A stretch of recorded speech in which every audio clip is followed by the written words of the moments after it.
In an apparently very painful moment on Tuesday evening, an elderly woman who appears suffering from age-related bending and muscle weakness known medically as kyphosis could be seen struggling and battling helplessly for the safety of her own life as a group of terrorists invaded and took over a church in Nigeria. The worshippers of Christ Apostolic Church, CAC, were attacked during their church service that was live-streamed on social media platforms, and the video live coverage captured the moment the elderly woman was moving from one hideout to another, hiding under table, trying to move fast and run for safety alongside others before the terrorists, who also parked the worshippers' belongings, intercepted the camera device that was live streaming the church service and probably destroyed the device. The attack, according to Evangelical Church Winning All, ECWA News Media, known as ECWA Nationwide Gist.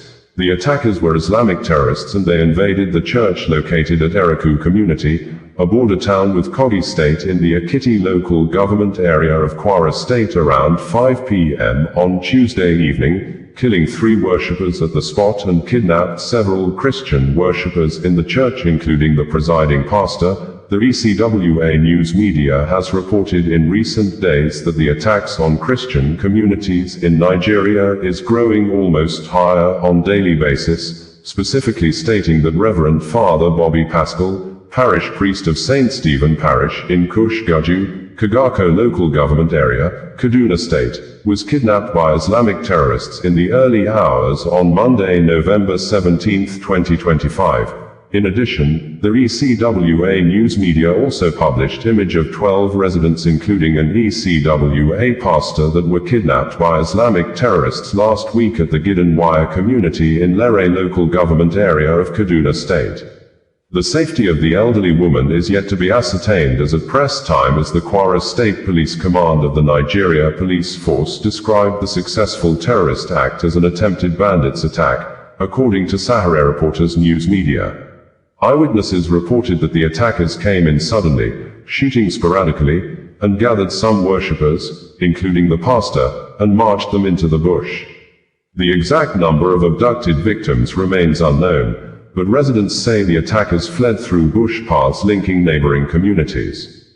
The incident has left the community in panic and chaos, with residents and travelers fleeing into surrounding bushes for safety. At midnight on Tuesday, some stranded travelers in a viral video called for help as they could not continue their journey due to the terrorists who were on rampage in the town. Evangelical Church Winning All, ECWA Nationwide Gist News Media stated that, this evening, around 5 p.m. today, Islamist terrorists invaded CAC in Eruku, Kwara State while evening service was going on. The pastor of the church and some females have been kidnapped, 3 people shot dead. The church program was on live stream when bandits entered the church. In another report, the ECWA News Media stated that another Catholic priest has reportedly been abducted by Islamic terrorists in Kaduna. Reverend Father Bobby Pascal, parish priest of St. Stephen Parish in Kushgaju, Kagako local government area, Kaduna State, was taken in the early hours of Monday, November 17, 2025. The Gidanwaya community in Lere local government area of Kaduna State has released photos of 12 residents abducted by bandits last week. Reports indicate the attack left 4 people dead and several others injured. Among the kidnapped are 6 women, a minor, 3 young men, and an ECWA church reverend. The victims remain in the hands of the kidnappers, with the community urgently appealing for their safe and immediate release. Punch newspaper on Tuesday reported that at least 5 persons have been killed and several others abducted after suspected bandits launched 2 separate attacks in Eruku, a boundary town with Kogi State in the Ekiti local government area of Kwara State on Tuesday. In the first incident, the attackers stormed a branch of the Christ Apostolic Church, CAC, during a special service, shooting sporadically before targeting worshippers. The Punch learned that 3 worshippers were shot dead on the spot, while the pastor and an unspecified number of congregants were whisked away into the bush. An eyewitness, who pleaded not to be named, said, the gunmen came into the church while people were gathered. They started shooting and 3 people died immediately. They later rounded up some worshippers, including the pastor, and marched them into the bush. The exact number of abducted victims remains unclear, but residents said the gunmen escaped through bush paths leading to neighboring communities in Kogi State. Earlier in the evening, the bandits reportedly launched another violent attack along the Ilorin-Kaba road, forcing travelers and residents to abandon their vehicles and flee into nearby bushes. A traveler returning from Niger State, who recorded a distress voice note obtained by the Punch, said, "We suddenly ran into them. Everybody abandoned the cars and scattered into the bush. They came around 6:30 p.m. and started shooting. 2 people were killed instantly, and we don't even know how many were taken. They're still shooting, you can hear it." A community leader, Mr. Benjamin Iyeribe, told the Punch that Eruku has been under perpetual attacks for the last 3 weeks, lamenting that repeated distress calls to authorities have yielded no tangible response. "We have begged the local and state governments for help, but nothing concrete has come. We are living in fear every day," he said. Iyeribe added that despite resistance from vigilantes, local hunters, the police, and the Eruku Progressive Union, the relentless attacks have overwhelmed the community. "We need federal help. These attacks are becoming too much for us to bear.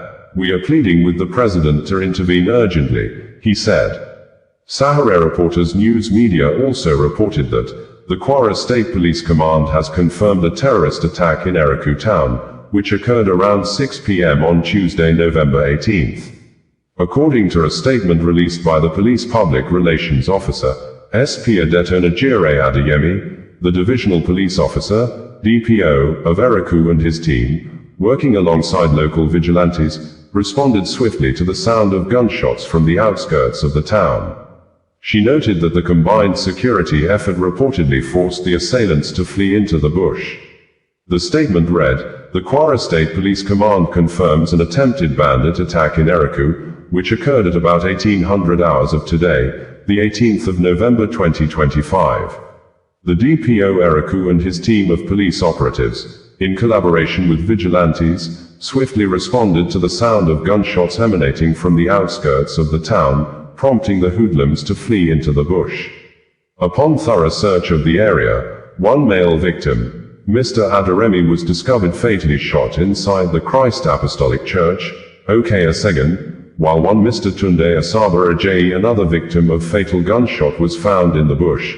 A vigilante, Shegun Alaja, sustained gunshot injuries and was immediately rushed to ECWA Hospital, Eruku, for medical treatment. CP Adekimi Ajo commended the swift response of the police and vigilantes. He also assures the public that security agencies will not relent until these hoodlums are totally decimated. Further updates will be provided as investigations progress, she added. Meanwhile, Barrister Opeyemi Bodand, in an ex-social media post written as a letter to President Bola Ahmed Tinubu, stated that, "I'm writing to bring to your President Bola Ahmed Tinubu attention a dire situation unfolding in Eruku community, located in Kwara State. Tonight, heavily armed bandits brutally attacked worshippers at the Christ Apostolic Church, resulting in the tragic loss of lives and the kidnapping of many innocent worshippers. This heinous act is the latest in a series of assaults that have plagued our community for months, with Osi, Eruku, and Egbe roads being hotspots for these attacks. It's worth mentioning that the state governor's efforts seem inadequate, and we desperately need your leadership and support to address this crisis. As the president, you have sworn to protect the lives of Nigerian citizens, and we're counting on you to uphold that promise. Eruku shares a boundary with Kogi and Ekiti states, and we urgently need an increased security presence, in particular, the deployment of military personnel, and I urge you to take concrete steps to bring an end to these attacks. Please, Mr. President, act now to save lives and restore peace in Eruku."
Bringing you the news in a more digital way. Armed Forces of Nigeria, AFN, under the command and control of the President and Commander-in-Chief, Bola Ahmed Tinubu, has kept mum since early morning night on Monday, when a MAG news agency, the international media outlet of the Islamic State West Africa province, ISWAP, started sending and disseminating a photograph of Brigadier General Musa Uba in ISWAP captivity, indicating untrue. The Brigadier General, the Nigerian Army Authority, had earlier claimed on Saturday to be safe and led his troops back to base, a statement the army issued to challenge media reports that the Brigadier General was captured and held captive by the ISWAP terrorists after the terrorists ambushed the 25 Task Force Brigade of the Armed Forces of Nigeria, killing several soldiers and civilian JTF members in Wajiroko village near Sambisa Forest in Borno State on Friday around 5 p.m. This Humangal news media that was among the earliest news providers that reported the ISWAP deadly attacks on Nigeria soldiers on Saturday, after being challenged with a denial press release issued by the Nigerian Army Authority that the Brigadier General was not kidnapped, claiming the Brigadier General led his men to fort through the ambush of the terrorists, forcing the terrorists to flee in disarray.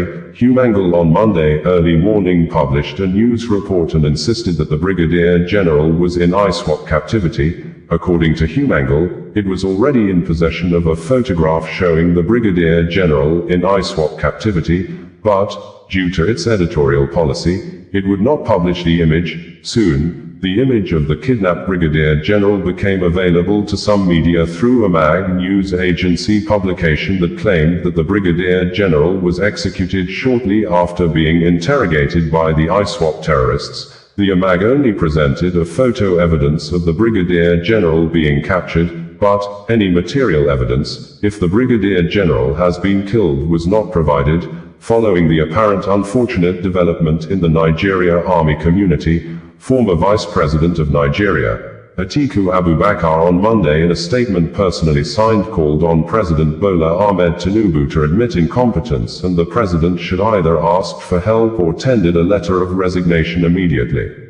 According to the former Nigeria Vice President, Atiku Abubakar, I am deeply saddened and extremely shocked and disturbed by news making the rounds of the killing of Brigadier General Musa Uba by terrorists and the failure of the military hierarchy to clearly explain how it happened or what went wrong, as initial official denials indicated that this was not the case. This for me is unequivocally a failure of political leadership, as the president seems only more interested in decimating the opposition by all means possible, while forgetting his crucial role as Commander-in-Chief of our armed forces. General Musa's death, along with the deaths of some of the troops he was leading, is one death too many and a bold terrorist resurgence our dear country cannot afford. I urge all citizens and our military leaders to take heart, as even this season shall pass away.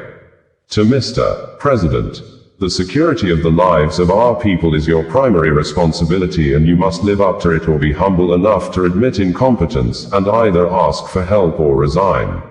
If I were president, I would order the military to occupy Borno State or any state under siege by bandits or armed groups until they clear those areas. We must care enough for the men and women who put their lives on the line for our sake. I offer my condolences to the Nigerian Armed Forces, the family of the bereaved, and indeed to all Nigerians. May this dark period pass over us as a nation, sooner than later. Premium Times in later report on Monday evening, stated that the brigade commander, Uba, earlier declared safe by the Nigerian Army after fighters of the Islamic State West Africa Province, ISWAP, ambushed his team along the Dambo-Abu axis in Borno State, has now been reported dead. The terror group, ISWAP, has announced that it captured Mr. Uba and killed him. The group also shared photos to prove its criminal act. PR Nigeria, a news platform close to security agencies, also confirmed that the general was kidnapped and killed after military authorities thought he was safe after surviving the initial ambush. On Sunday, citing a Humangal story, Premium Times reported that Mr. Uba was kidnapped after ISWAP terrorists ambushed his team alongside operatives of the Civilian Joint Task Force, CJTF, on Friday night. The army, however, denied that he was kidnapped and said he was safe after soldiers successfully repelled the ambush. ISWAP claims it executed Mr. Uba. In an Arabic statement published in its propaganda newsletter magazine, AMAC, ISWAP said it had captured Mr. Uba and executed him after he was interrogated. The 2016 breakaway faction of Boko Haram attached a picture collage of Mr. Uba, showing when he was in office and when he was captured. A picture of the brigade commander from inside his office and a picture of him after he was captured by the Islamic State. The group captioned the picture, "Islamic State fighters overthrew a senior officer in the Nigerian Army after a successful ambush on a military force in Borno," the group said, adding that the commander was captured after he fled from the Wajiroko attack. ISWAP said as soon as it received intel that Mr. Uba had escaped, a unit of fighters set out to search for him, and succeeded in capturing him on Saturday, near a village, after he was wounded. The purported picture of his capture shows Mr. Uba's camouflage stained with blood around his legs. ISWAP said it interrogated Mr. Uba before killing him on the spot. The terror group further taunted the Nigerian Army, describing its statement as an outright lie and a miserable security failure. PR Nigeria reports that Mr. Uba earlier confirmed his safety to his superiors after an aerial operation that helped him escape the ISWAP attack. But the event took a tragic turn. Reports of his location compelled the terrorists to track him down, leading to his capture and subsequent summary execution after an interrogation, the platform reported.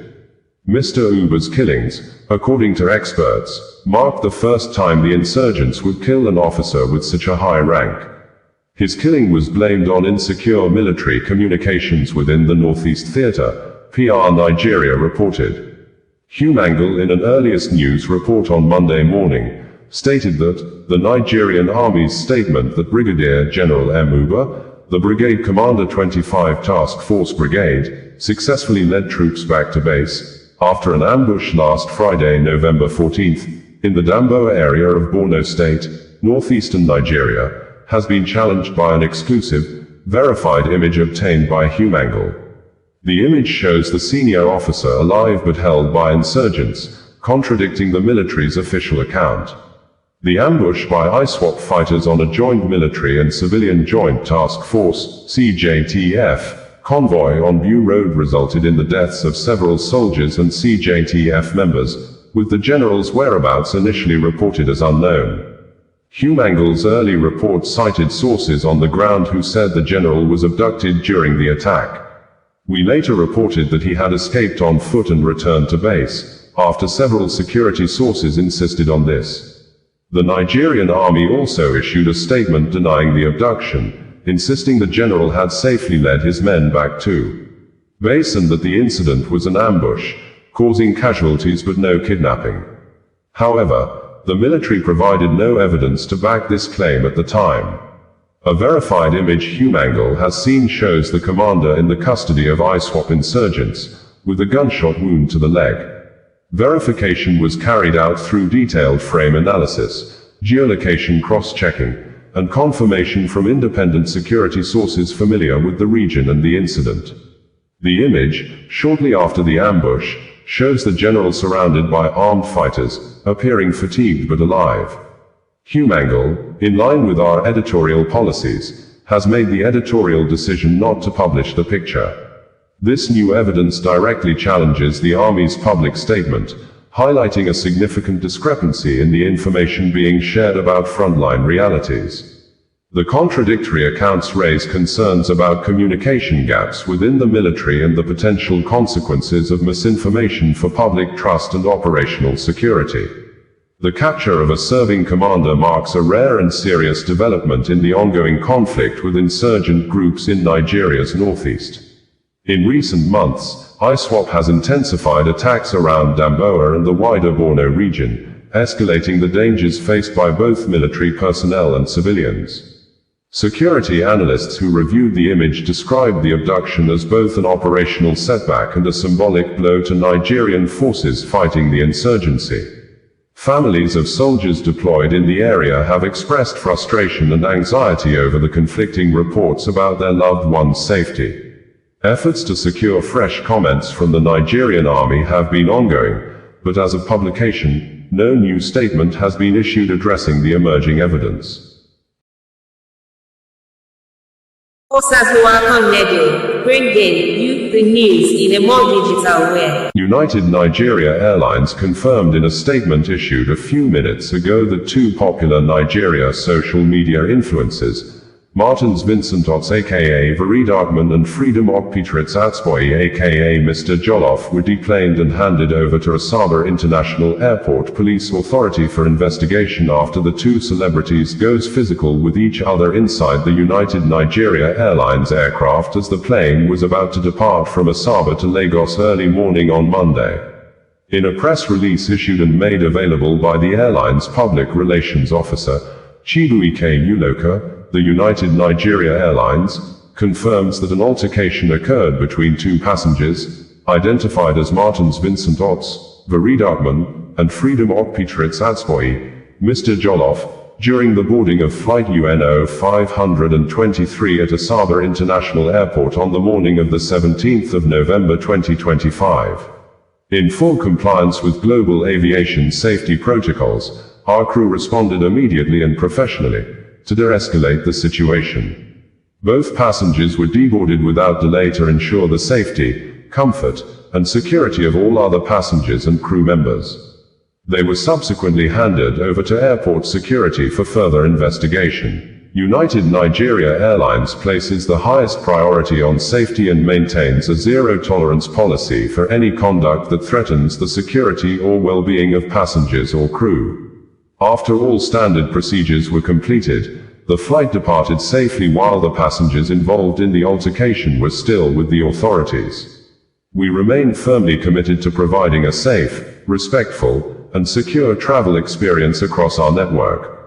Videos made online by co-passengers on the plane showed Veridagman threatening to slap Mr. Jollof, and Mr. Jollof advanced towards him in a manner that was initially and apparently perceived by others inside the plane as a joke, until the situation escalated into a mild brawl as crew members and passengers tried to intervene. It is gathered that the fight occurred as a result of misunderstanding both had since 2024 wherein Veridagman had reportedly vowed to attack Mr. Jollof anytime anywhere. Shortly after the fight, Veridagman in a video statement said that, "I don't chop Jollof father for inside plane. Man way day bite, I beat am."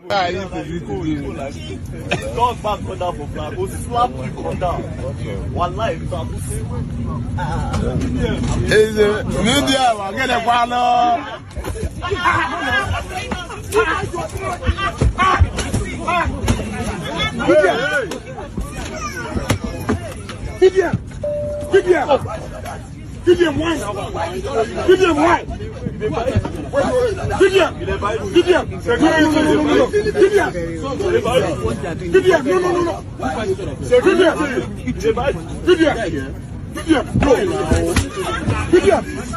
Please don't. See.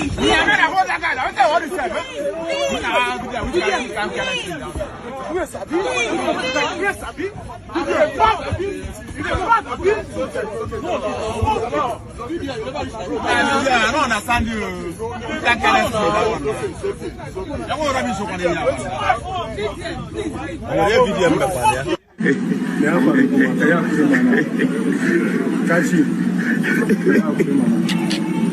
Oh, I don't chop Jollof, father. Where's I please? See, they bite me. Man, where they bite? They bite. Man, where they bite? You know, shame me, they bite me. This person, man, where they bite? You won't bite me.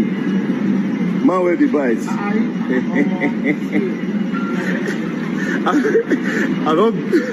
I beat. They beg, they help them. They bite me. Jollof, they bite me. If they bite me, I enter plane, I say, I'm not going to see today, you go slap me. I go near and I punch me, boom. When I follow him, he started bite me. Yeah, red. He bite me. Sure? Who is this man? Man, my phone for easy. My phone? Ah, he bites me. Oh God. He won't spoil my tattoo now. It's in teeth and no brush. Brigade, you the news in a more digital way. Politics of obvious and apparent personal vendetta among some youths in Edo State, which has been ongoing for years, most especially since the immediate former governor of the state, Godwin Obaseki, left office on November 12, 2024, took a new twist on Sunday night in the city of Manchester in the United Kingdom, as a yet-to-be properly identified man walked into an event hall where the former governor, Godwin Obaseki, and his wife, Betty, were scheduled to meet Edo people, and attacked one of their main political and media supporters, Albert Obaze, who probably had been in the bad books of some Edo youth's sequel to his ways of always defending the ex-governor Obaseki and exchanging words with those against the ex-governor. Videos made available online indicated that Albert Obaze was attacked while he was live streaming the event on Facebook and other social media platforms as guests were coming in and waiting for the arrival of the former Edo State Governor, Godwin Obaseki, and his wife, Betty. Initially, the suspected attacker walked up to the victim and asked to have a conversation with him, saying, "I am the double chief you are looking for, come let's talk," but Albert Obaze refused and replied to the attacker that, "You are the one looking for me." What had happened, as Albert Obaze continued to demand to know why the attacker had decided to see him, immediately, the attacker hit the victim on the face. Manchester City Police were seen alongside their vehicles shortly after the attack, but the City Police Department is yet to issue a statement as at the time of filing in this report. Albert Obaze, in a Facebook live streaming on Monday early morning night at a hospital in Manchester, said that he's currently having difficulty with hearing in one of his ears hit by the attacker.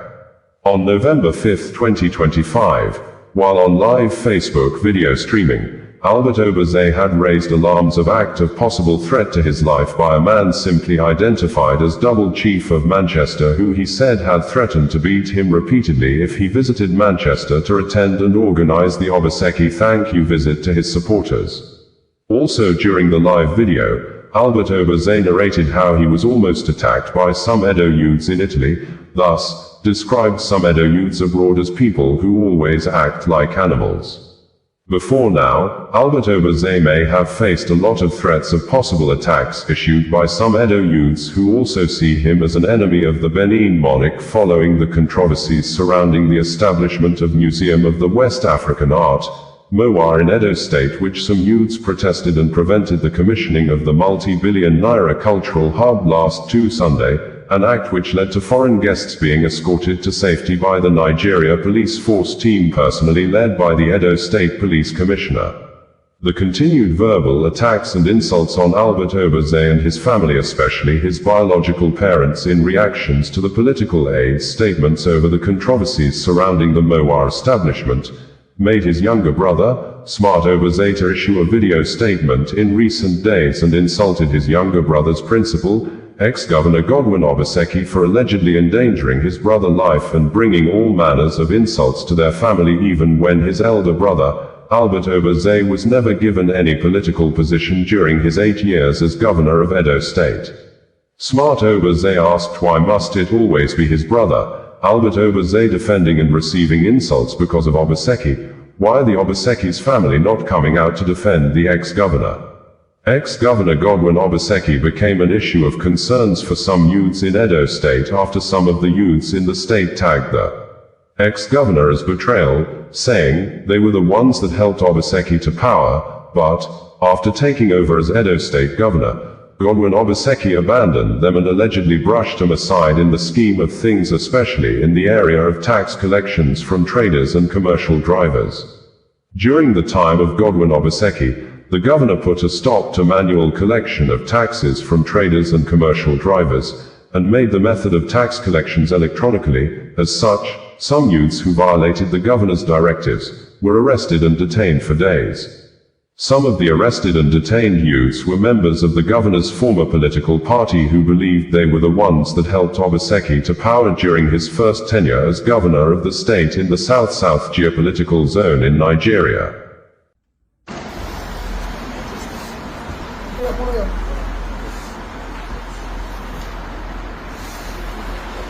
Manchester, a matter is coming. Manchester, a matter is coming.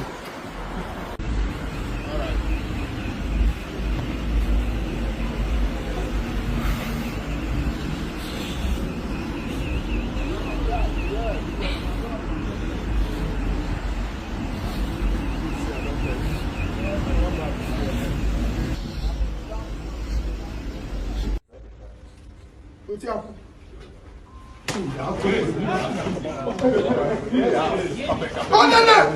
no! Look that gate is not going anywhere. Look your place.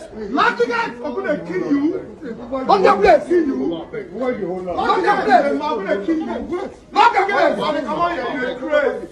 I come on here. You take lock your place. What is the matter? Lock the gate. Lock your place. Lock your place. I'm gonna kill you. You're crazy. Not me. Lock that door!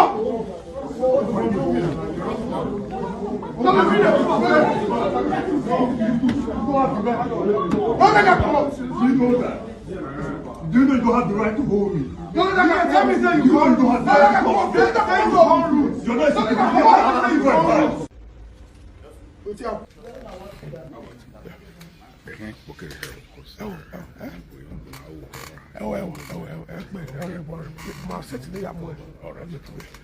So, guys,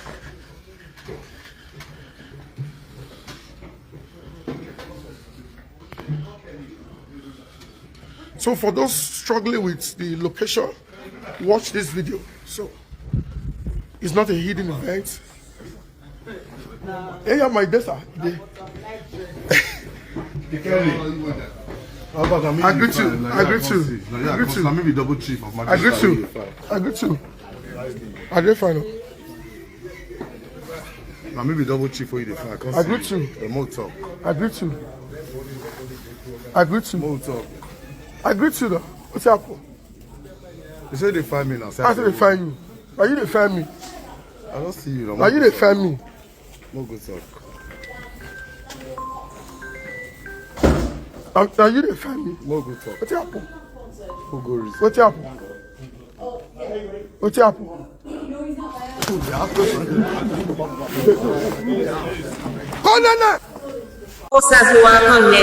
Brigade, you the news in a more digital way. Nigerian Army Authority has confirmed the killing of 4 persons with the inclusion of 2 soldiers and 2 civilian JTF when members of the Islamic State West Africa province, ISWAP terrorists on Friday evening ambushed a brigade of Nigerian Army, personally led by the brigade commander, Brigadier General M. Uber around Wajiroko community in Azir Malte area of Damboa local government area of Borno State, which, according to Humangle News Media, the ISWAP terrorists opened fire on a convoy of several military and civilian joint task force vehicles, causing the brigade of the armed forces of Nigeria an apparent full destabilization, leading to the Brigadier General missing in action for several hours but started responding to WhatsApp messages few moments later, but the Nigerian Army Authority insisted that the Brigadier General and the commander of the 25 Task Force Brigade personally led the Nigerian Army troops back to base, after an apparent failed attempt to rescue communities that are probably still under terrorists' control in the areas close to Sambisa Forest.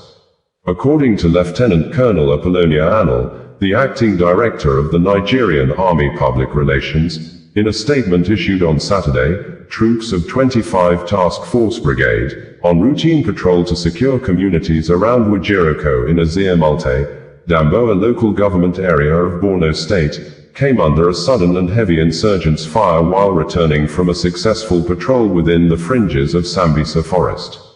The patrol team, which was led by the Commander 25 Brigade Brigadier General M. Uber and comprised troops of 25 Task Force Brigade and members of Civilian Joint Task Force, CJTF courageously fought through the insurgents' ambush with superior firepower, forcing them to withdraw in disarray and to abandon their mission.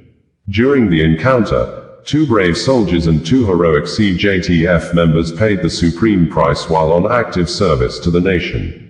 While commending the troops for the gallantry, the Army High Command commiserates with families and associates of the deceased gallants for their heroic sacrifice to the nation. The Army headquarters also wishes to debunk the fake narrative going round some media platforms online alleging the abduction of the brigade commander.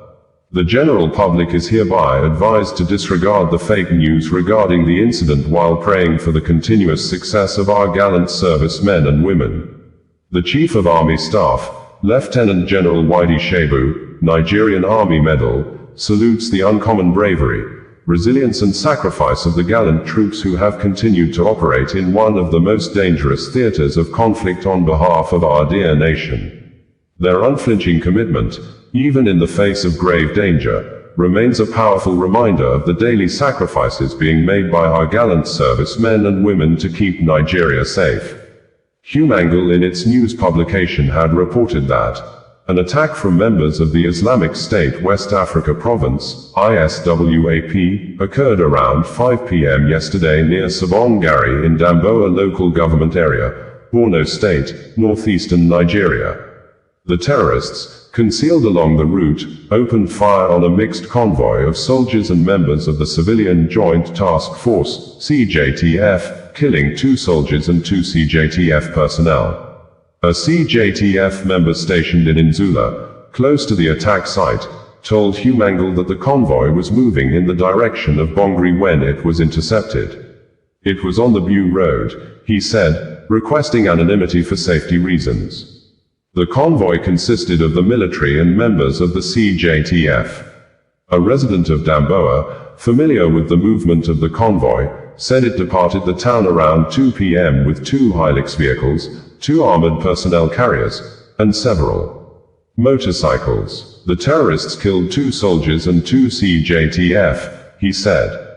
They also took away some motorcycles. Reinforcement later left Damboa, 2 Hilux and 2 armored vehicles, when the incident happened. However, the most alarming development is the disappearance of a brigade commander who was part of the operation.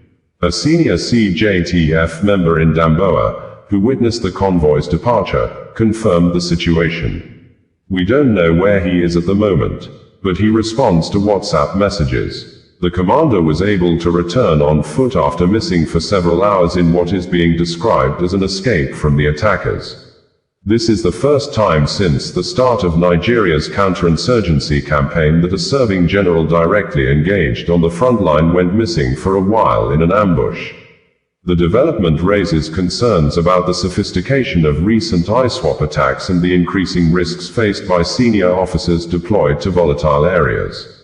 Damboa and surrounding communities have seen repeated insurgent attacks in recent months, including assaults on patrol teams, ambushes along rural roads, and raids on farming settlements.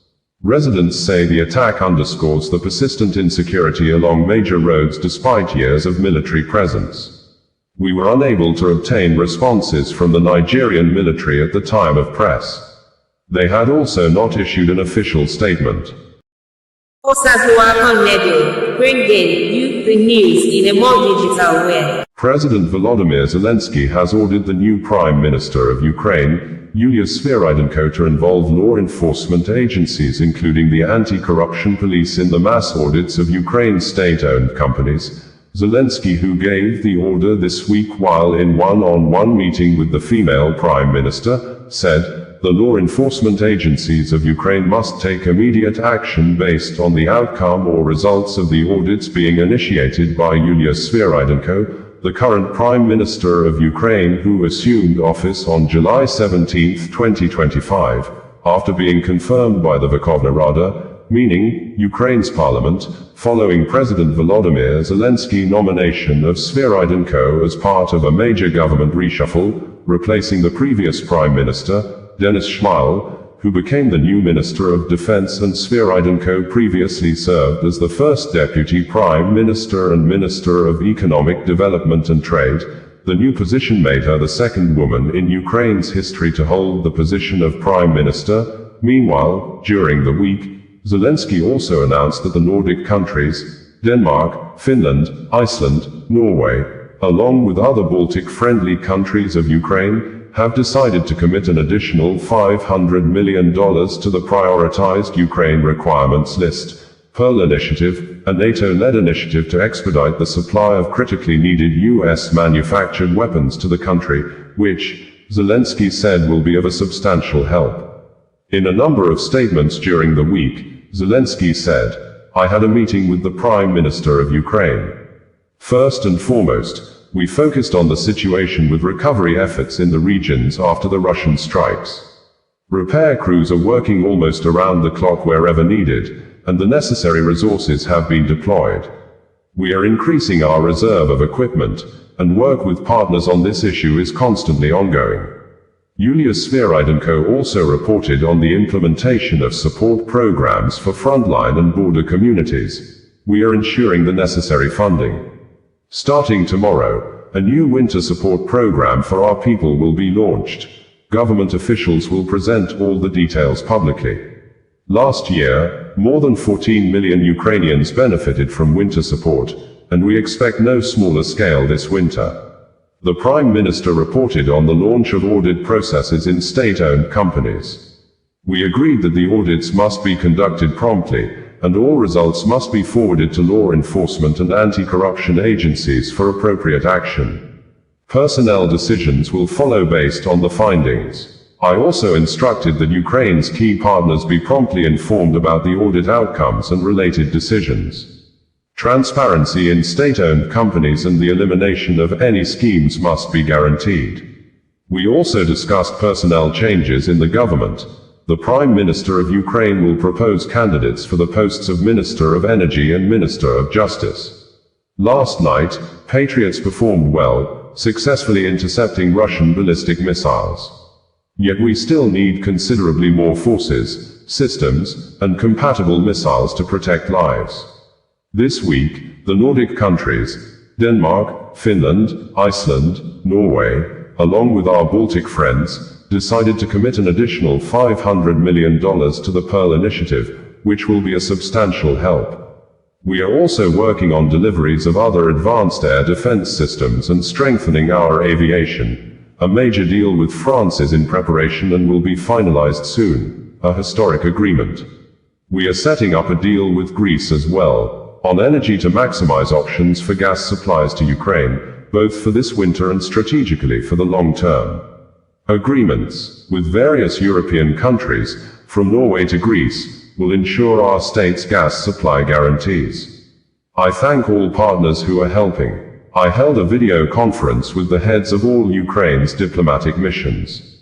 I am grateful to our diplomats for their efforts and for representing Ukraine's interests with dignity around the world. We discussed the main priorities of their work for the near future and for the coming year. It is crucial to continue strengthening our air defense. Ukraine needs air defense systems and missiles for them. We must expand the Pearl Initiative, through which we receive weapons for our defense, intensify efforts to involve countries that have not yet joined and increase contributions. The development of the SAFE instrument is also important. Other topics included the return of Ukrainian children abducted by Russia and the protection of human rights in temporarily occupied territories. We also discussed the next steps in diplomatic work on UN resolutions supporting Ukraine. Ukraine needs support, and today, it is especially important that every diplomat works to strengthen the state, ensure its protection, and enhance our positions. I presented the orders of the Golden Star and other state awards to the service members of Ukraine's security and defense forces, and handed the distinctions to the families of the fallen heroes who were awarded posthumously. We honor Ukraine's warriors. We thank Ukrainian families for giving us such warriors. We are doing everything to make Ukraine stronger every day. This is exactly what is needed. For every Russian strike, there is our response, and it will become even more tangible. For each of our fallen heroes, we will take revenge. And we will force Russia into peace, without any doubt.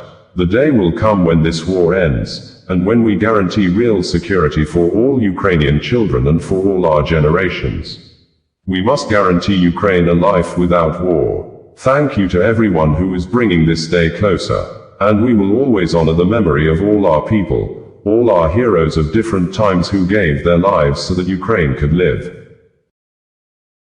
After-ISWAP-Ambushed, bringing you the news in a more digital way. After-ISWAP-Ambushed, bringing you the news in a more digital way.